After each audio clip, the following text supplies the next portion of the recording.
Hello guys, welcome to our YouTube channel study with M. आज मैं आप सभी के लिए काफ़ी इंपॉर्टेंट वीडियो लेके आई हूँ। तो देखिए, आपके आगामी एग्जाम्स के लिए कल से हमारे YouTube channel study with M पर हिंदी की सीरीज़ भी स्टार्ट कर दी गई है, जिसका पार्ट सेकंड आज मैं आप सभी के लिए लेके आई हूँ। ये सीरीज़ आपको शाम 4 बजे डेली प्रोवाइड कराई जा रही है, जो कि आपके आगामी सभी एग्ज़ाम्स के लिए मोस्ट इम्पॉर्टेंट हैं। तो आप सभी लोग हमारी इस वीडियो में स्टार्टिंग से लेकर एंड तक बने रहिएगा। चलिए आज की इस वीडियो को स्टार्ट कर लेते हैं। वीडियो स्टार्ट करने से पहले जिन लोगों ने अभी भी हमारे YouTube channel study with M को सब्सक्राइब नहीं किया है, वो सब्सक्राइब कर लें। साथ ही साथ बगल में जो बेल आइकन दिख रहा है, इसे भी प्रेस कर लें, ताकि हम कोई भी वीडियो डालते हैं तो उसका नोटिफिकेशन आपके पास जल्द से जल्द पहुँच जाए। आप सभी लोग हमारे टेलीग्राम चैनल को भी ज्वाइन कर सकते हैं। अराउंड 6.3 के यहाँ पे ग्रुप मेंबर्स हो चुके हैं। सुबह 10 बजे और शाम 8 बजे यहाँ पे क्विज का आयोजन भी कराया जाता है। इसके अलावा अदर इंपॉर्टेंट अपडेट्स पीडीएफ्स यहीं पे शेयर की जाती हैं। लिंक आपको उसका डिस्क्रिप्शन बॉक्स में मिल जाएगा। बढ़ते हैं आज की वीडियो की ओर। इस सीरीज़ का पहला क्वेश्चन है, निम्नलिखित में एकाक्षरी शब्द है, तो इनमें एकाक्षरी शब्द बताना है कि कौन सा शब्द है। तो थोड़ा सा वर्ण के बारे में हम हिंदी वर्ण डिस्कस कर लेते हैं, इससे आपके और भी चीज़ें क्लियर हो जाएंगी।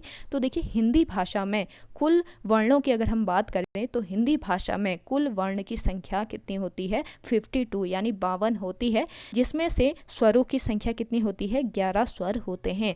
कौन कौन से ये 11 स्वर होते हैं? अ, आ, ई, उ, री, ए, ऐ, ओ, औ। ये 11 स्वर आपके होते हैं और स्वरों को ही स्वतंत्र स्वर कहा जाता है। ध्यान दीजिएगा, स्वरों को ही स्वतंत्र स्वर कहा जाता है। तो आपसे अगर क्वेश्चन पूछा जाता है कि बताइए हिंदी भाषा में कितने स्वतंत्र स्वर हैं, तो आपका राइट आंसर हो जाएगा 11। अब देखिए, व्यंजन की बात करें तो व्यंजन जो होते हैं ये स्वरों से मिलकर बने होते हैं। जैसे कि क व्यंजन देख लीजिए, ये होने को तो व्यंजन है, लेकिन क और पीछे उच्चारण किसका आता है? अ का आता है। तो व्यंजन और स्वर मिलकर क्या बनाते हैं? व्यंजन बनाते हैं। ये चीज़ भी आप ध्यान में रखिएगा। देखिए, किसी भी शब्द में जितने भी स्वर होते हैं, कोई भी शब्द ले लीजिए, उसमें जितने भी स्वर होते हैं वही स्वर अक्षर निर्धारित करते हैं। वही स्वर जो होते हैं ये अक्षर निर्धारित करते हैं कि वह शब्द कितने अक्षरी शब्द हैं, कितने अक्षरी वो शब्द है, यही निर्धारित करते हैं। ये ध्यान रखिएगा। अब यहाँ पे देखिएगा, आपका जो राइट आंसर है इनमें से एकाक्षरी शब्द था आपका श्वास। ऑप्शन डी इस क्वेश्चन का बिल्कुल करेक्ट आंसर है। अब देखिए, श्वास को ले लेते हैं, श्वास को ले लेते हैं हम। तो इसका अगर हम संधि विच्छेद करें, इसका विच्छेद कर दें, इसको तोड़ दें, तो क्या बन जाएगा? सौ। ये आधा श है, पूरा नहीं है, तो इसके पीछे अ का उच्चारण या आपको किसी भी स्वर का उच्चारण आता नहीं है, तो ये आधा श हो गया। और वा का कर देते हैं तो व और पीछे किसका उच्चारण आ रहा? आ का। और 100 का कर देते हैं सौ धन औ। अब देखिएगा, इसमें कितने आपके स्वर हैं? इसमें 2 स्वर आपको दिखाई दे रहे हैं। अब देखिएगा, एकाक्षरी शब्द में मेन पॉइंट क्या होता है? मेन बात जो ध्यान में रखने वाली बात है कि जो अंत वाला स्वर होता है, शब्दांश के अंत वाला जो स्वर होता है, ये अनुच्चरित होता है, यानी कि इसका विलोप हो जाता है। अंत वाले अ का यहाँ पर विलोप हो जाएगा। तो इसमें अगर हम स्वर काउंट करेंगे तो अंत वाला तो विलोप हो जाएगा, यानी कि इसको छोड़ देना है।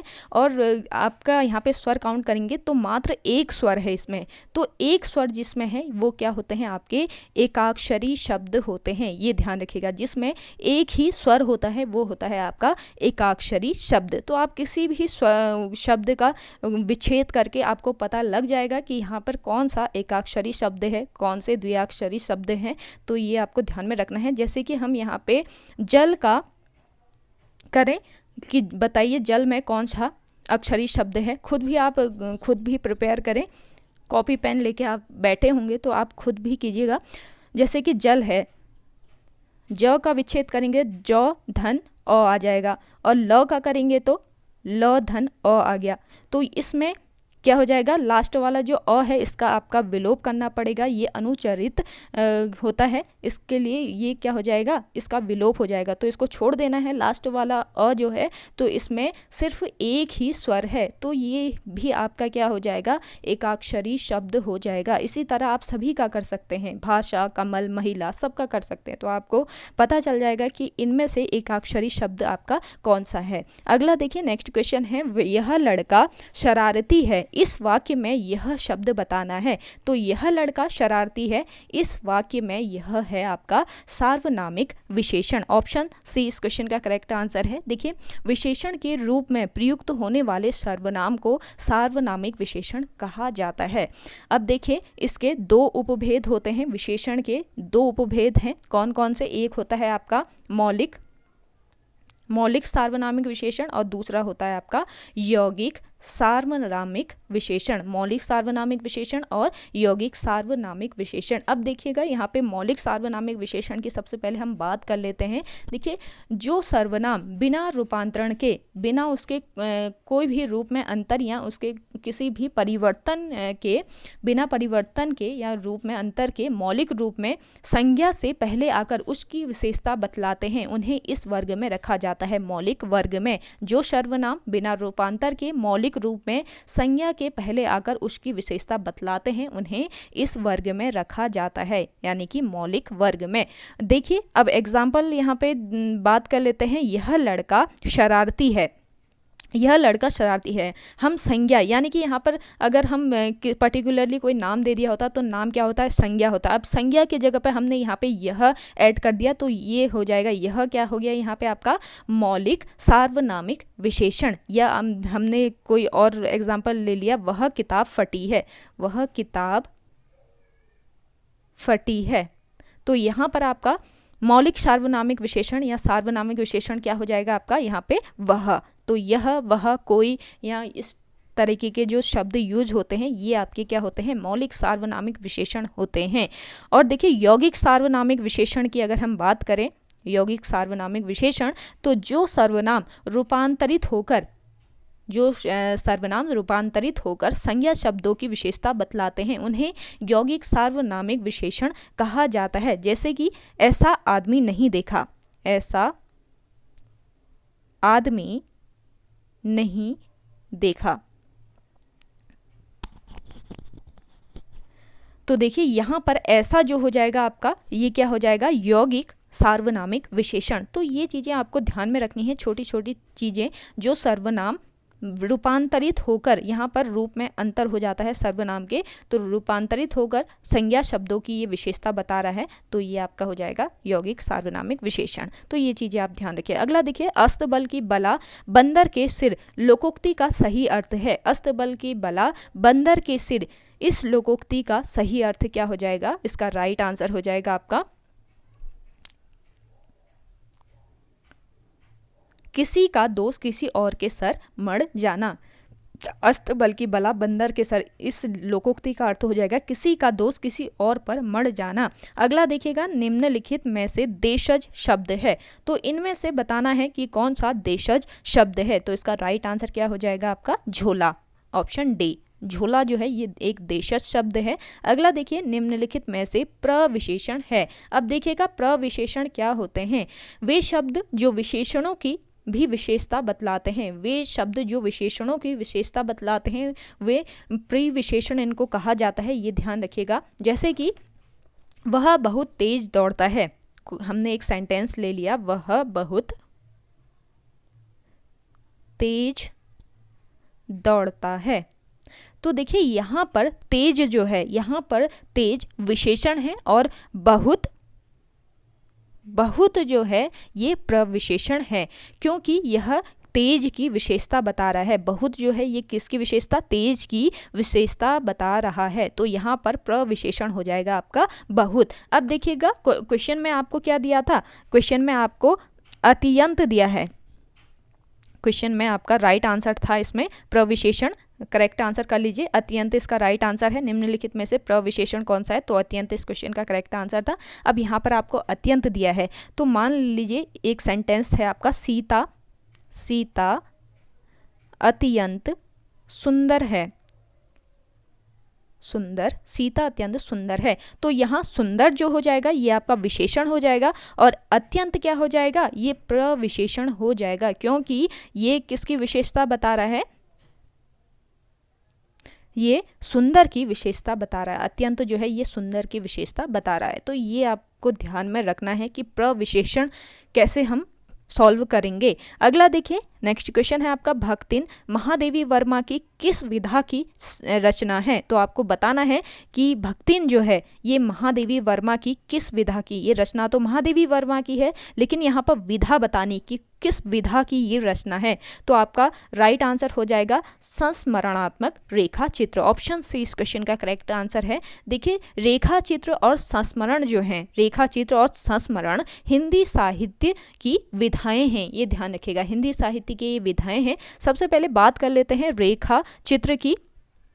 तो रेखा चित्र किसी व्यक्ति, वस्तु, स्थान, घटना, दृश्य आदि, जब किसी व्यक्ति, वस्तु, स्थान, घटना, दृश्य आदि का इस प्रकार वर्णन किया जाता है कि पाठक यानी जो पढ़ने वाला होता है, पाठक के मन पर उस हुबहू चित्र बन जाता है। जैसे हम कोई पढ़ रहे होते हैं, कोई हम कहानी पढ़ रहे होते हैं तो हमारे माइंड में एक चित्र सा बन जाता है, तो उसको क्या कहते हैं? उसको हम रेखा चित्र कहते हैं। और हम संस्मरण किसको कहते हैं? जब लेखक अपने या किसी अन्य व्यक्ति के जीवन में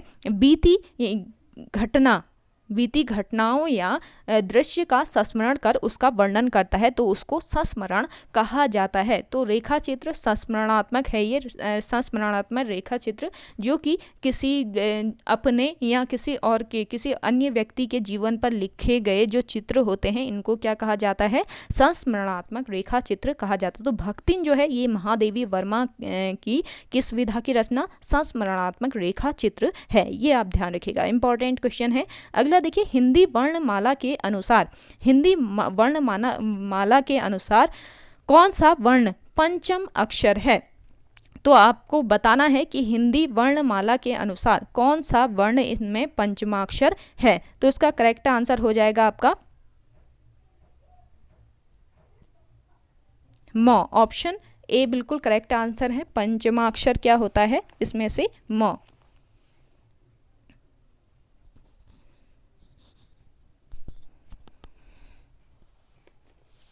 अगला देखिएगा, संसद शब्द में संज्ञा है। संसद शब्द में आपको बताना है कि कौन सी इसमें संज्ञा है। तो इसका राइट आंसर हो जाएगा समूहवाचक संज्ञा। ऑप्शन 20 क्वेश्चन का करेक्ट आंसर है। देखिए जो संज्ञा शब्द किसी एक व्यक्ति का वाचक न होकर समूह या समुदाय के वाचक हैं। ध्यान दीजिएगा, जो संज्ञा शब्द किसी एक व्यक्ति का वाचक न होकर समूह या समुदाय के वाचक हैं, जैसे वर्ग, टीम, सभा, समिति, आयोग, परिवार, पुलिस, सेना, अधिकारी, ये सब क्या हो जाएंगे? आपके समूहवाचक शब्द। तो संसद भी एक समूहवाचक शब्द है। तो ये चीज़ें ध्यान में रखनी है आपको।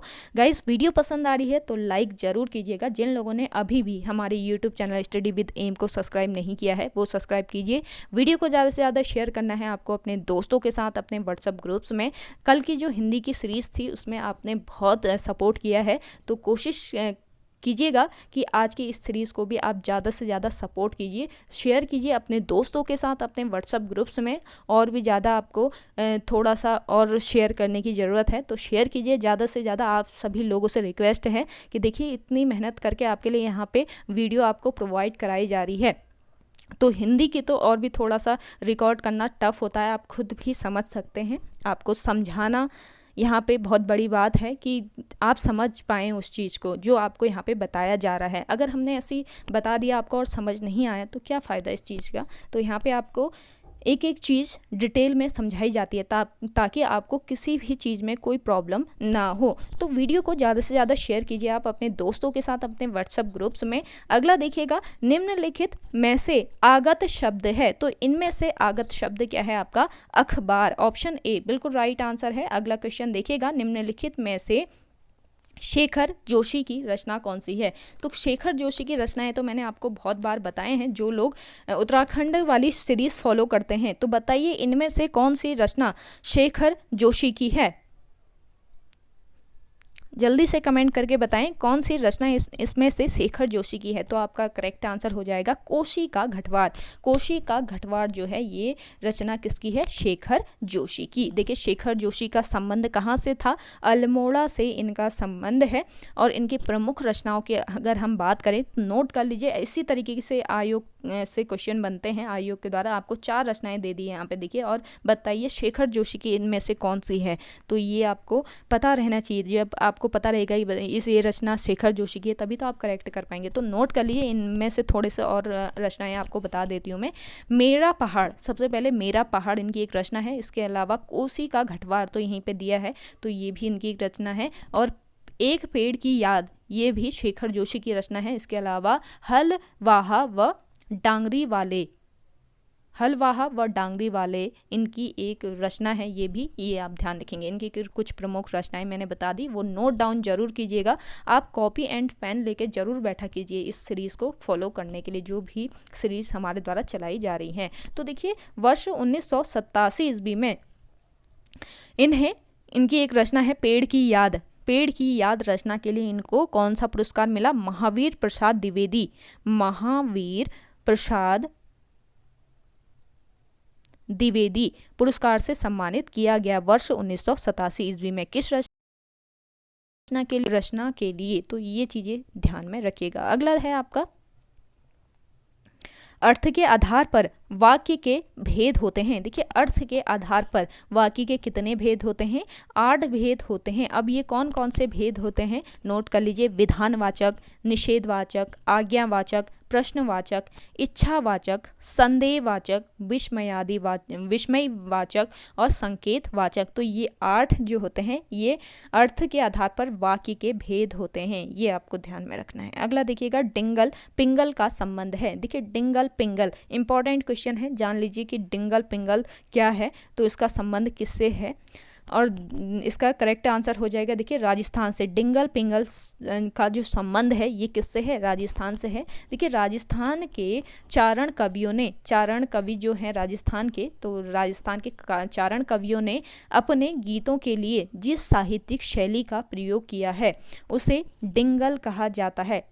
समझ के, डिंगल किसको कहा जाता है? कि राजस्थान के जो चारण कवि हैं, राजस्थान के चारण कवियों ने अपने गीतों के लिए जिस साहित्यिक शैली का प्रयोग किया है उसे डिंगल कहा जाता है। वैसे चारण कवियों के अतिरिक्त पृथ्वीराज राठौर, चारण कवियों के अतिरिक्त पृथ्वीराज राठौर जैसे अन्य कवियों ने भी डिंगल शैली की रचना की है, ये ध्यान रखिए। वास्तव में डिंगल और पिंगल साहित्यिक राजस्थानी के 2 प्रकार हैं। साहित्यिक राजस्थानी के 2 प्रकार हैं, डिंगल और पिंगल। पश्चिमी राजस्थानी का साहित्यिक रूप है जो आपका डिंगल है। ध्यान दीजिए, डिंगल जो है ये पश्चिमी राजस्थानी का साहित्यिक रूप है। इसका अधिकतर साहित्य चारण कवियों द्वारा लिखित है। डिंगल पश्चिमी राजस्थानी का साहित्यिक रूप है। इसके अधिकतर साहित्य चारण कवियों द्वारा लिखित हैं। जबकि पिंगल की बात करें तो पिंगल पूर्वी राजस्थानी का साहित्यिक रूप है। तो इसका अधिकतर साहित्य भाट जाति के, ध्यान रखिएगा, भाट जातियों के कवियों द्वारा लिखित है। पिंगल जो है ये पूर्वी राजस्थानी का एक साहित्यिक रूप है जिसका अधिकतर साहित्य भाट जाति के कवियों द्वारा लिखित है। मोस्ट इंपॉर्टेंट पॉइंट है, इन पॉइंट्स को ध्यान में रखिए और क्वेश्चन भी ये बहुत इंपॉर्टेंट है। डिंगल पिंगल जो है ये क्या है? राजस्थानी साहित्यिक रूप है, जो कि डिंगल की बात करें तो डिंगल पश्चिमी राजस्थानी का साहित्यिक रूप है। इसका अधिकतर साहित्य चारण कवियों द्वारा लिखित है। जबकि पिंगल की बात करें तो पिंगल पूर्वी राजस्थानी का साहित्यिक रूप है और इसका अधिकतर साहित्य भाट जाति के कवियों द्वारा लिखित है। तो मोस्ट इंपॉर्टेंट क्वेश्चन है ये इस सीरीज का, तो इसको ध्यान में रखिएगा। अगला है सीलबंद शब्द है। देखिए सीलबंद शब्द होता है कौन सा शब्द? शंकर शब्द। ऑप्शन डी बिल्कुल करेक्ट आंसर है इस क्वेश्चन का। अगला देखिएगा, निम्नलिखित में से कौन सा संधि विच्छेद व्यंजन संधि से संबंधित नहीं है? तो इसका राइट आंसर हो जाएगा निस्संदेह। ऑप्शन डी इस क्वेश्चन का करेक्ट आंसर है। अगला देखिएगा, निम्नलिखित में से स्त्रीलिंग शब्द है, तो इनमें से आपको स्त्रीलिंग शब्द बताना है। तो आपका राइट आंसर क्या हो जाएगा? इनमें आज्ञा जो है ये स्त्रीलिंग शब्द है। ऑप्शन बी इस क्वेश्चन का राइट आंसर है। अगला देखिए, अंगुली का तद्भव रूप है। अंगुली का तद्भव रूप जो होता है ये क्या होता है? ये होता है उंगली। ऑप्शन ए बिल्कुल राइट आंसर हो जाएगा। देखिए तद्भव शब्द का अर्थ होता है उससे होना, यानी कि संस्कृत से विकृत होकर या परिवर्तित होकर जो बने शब्द होते हैं वो क्या कहलाते हैं? वो तद्भव शब्द कहलाते हैं। हिंदी में अनेक शब्द ऐसे हैं जो निकले तो संस्कृत से ही हैं, पर प्राकृत अपभ्रंश पुरानी हिंदी से गुजरने के कारण बहुत बदल गए हैं। अतः संस्कृत के ऐसे शब्द अपभ्रंश पुरानी हिंदी से गुजरने के कारण आज भी परिवर्तित रूप में मिलते हैं, तद्भव शब्द कहलाते हैं। तो ये चीज़ें ध्यान रखिएगा, संस्कृत में जो तद्भव शब्द हैं ये क्या कहलाते हैं। तद्भव शब्द का अर्थ होता है उससे होना, यानी कि संस्कृत से विकृत होकर यानी परिवर्तित होकर जो बने शब्द होते हैं उनको ही तद्भव शब्द कहा जाता है। अगला देखिएगा, परिमाणवाचक भेद हैं। परिमाणवाचक भेद क्या होते हैं, इसका राइट आंसर हो जाएगा परिमाणवाचक जो भेद होते हैं ये विशेषण के भेद होते हैं। ऑप्शन 20 क्वेश्चन का राइट आंसर हो जाएगा आपका। अगला क्वेश्चन है, अयोग व वर्णों का प्रयोग होता है। अयोग व जो वर्ण होते हैं इनका प्रयोग होता है विसर्ग के रूप में। ऑप्शन सी इस क्वेश्चन का करेक्ट आंसर है। देखिए, अयोग व वर्ण क्या होते हैं ये आपको पता होना चाहिए। तो अयोग व वर्ण ऐसे वर्ण जिनमें स्वर एवं व्यंजन दोनों के गुण पाए जाते हैं। ऐसे वर्ण जिसमें स्वर और व्यंजन दोनों के गुण पाए जाते हैं उन्हें अयोग व कहते हैं। अयोग व वर्ण इनको ही कहा जाता है जिसमें स्वर एवं व्यंजन दोनों के गुण पाए जाते हैं। अब हिंदी वर्णमाला में अनुस्वर, ध्यान दीजिएगा, हिंदी वर्णमाला में अनुस्वर यानी कि अंक और विसर्ग यानी कि अह, ये दोनों क्या होते हैं, अयोग व वर्ण होते हैं। तो कौन कौन से अयोग व वर्ण होते हैं हिंदी वर्णमाला में ये आपको पता होना चाहिए। अंक और अह जो है ये कौन कौन से होते हैं, अयोग व वर्ण होते हैं, ये ध्यान दीजिएगा। और देखिए, संयुक्त व्यंजन कौन से होते हैं, अगर पूछा जाए आपसे कि संयुक्त व्यंजन कौन कौन से होते हैं हिंदी वर्णमाला में, तो श, त्र, ज्ञ, श्र ये सब आपकी क्या हो जाएंगे, संयुक्त व्यंजन हो जाएंगे। और द्विगुण व्यंजन कौन कौन से होते हैं, द्विगुण व्यंजन होते हैं आपके अड़ और ढ। ये चीज़ें ध्यान रखिएगा। अगला क्वेश्चन है आपका,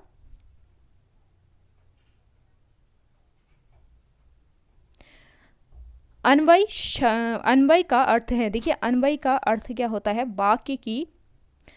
वाक्य की अनुरूपता। इस क्वेश्चन का राइट आंसर है अन्वय का अर्थ होता है वाक्य की अनुरूपता। ऑप्शन 20 राइट आंसर है। अगला देखिएगा, निम्नलिखित में से कौन सा शब्द सरस्वती का पर्यायवाची नहीं है, पूछा है यहाँ पे। देखिए, कौन सा ऐसा शब्द है जो कि पर्यायवाची नहीं है, किसका, सरस्वती का। जल्दी से कमेंट करके बताएं जिन लोगों को इसका आंसर आ रहा है कि कौन सा ऐसा शब्द है जो पर्यायवाची नहीं है सरस्वती का। तो इसका राइट आंसर है आपका कमला। ऑप्शन डी इस क्वेश्चन का करेक्ट आंसर है। देखिए, सरस्वती के पर्यायवाची की बात करें तो गिरा, शारदा, नोट जरूर कीजिएगा इन क्वेश्चंस को जो आपको पॉइंट बताए जा रहे हैं। शारदा, इसके अलावा भारती, फिर वीणा पाणी, इसके अलावा विमला, इसके अलावा देखिए वागीश और वागेश्वरी। ये जो पर्यायवाची शब्द हैं ये किसके हैं, सरस्वती के हैं। नोट कर लिया होगा आई होप आपने। तो ये जो पर्यायवाची है ये भी इम्पॉर्टेंट है। हर सीरीज़ में आपको कोशिश की जाएगी कि थोड़े थोड़े पर्यायवाची, एक क्वेश्चन तो पर्यायवाची से रखा जाएगा, तो आप इस सीरीज़ को ज़रूर फॉलो किया कीजिए। एक क्वेश्चन पर्यायवाची से आपका बनता ही है आयोग के द्वारा, तो ये चीज़ें ध्यान में रखिएगा। और कोई भी आपको डाउट होता है तो आपको यहाँ पे हर डाउट आपकी क्लियर की जाएगी। तो ओके गाइस, आज की वीडियो में इतना ही। आई होप आपको वीडियो पसंद आई होगी। अगर आज की ये वीडियो आपको पसंद आती है तो वीडियो को लाइक कीजिएगा, शेयर कीजिए। और जिन लोगों ने अभी भी हमारी YouTube channel study with M को सब्सक्राइब नहीं किया है वो सब्सक्राइब कर लीजिए। और वीडियो को प्लीज़ हो सके तो ज़्यादा से ज़्यादा शेयर ज़रूर कीजिएगा। चलिए मिलते हैं एक नई इंटरेस्टिंग वीडियोज़ के साथ, तब तक के लिए धन्यवाद।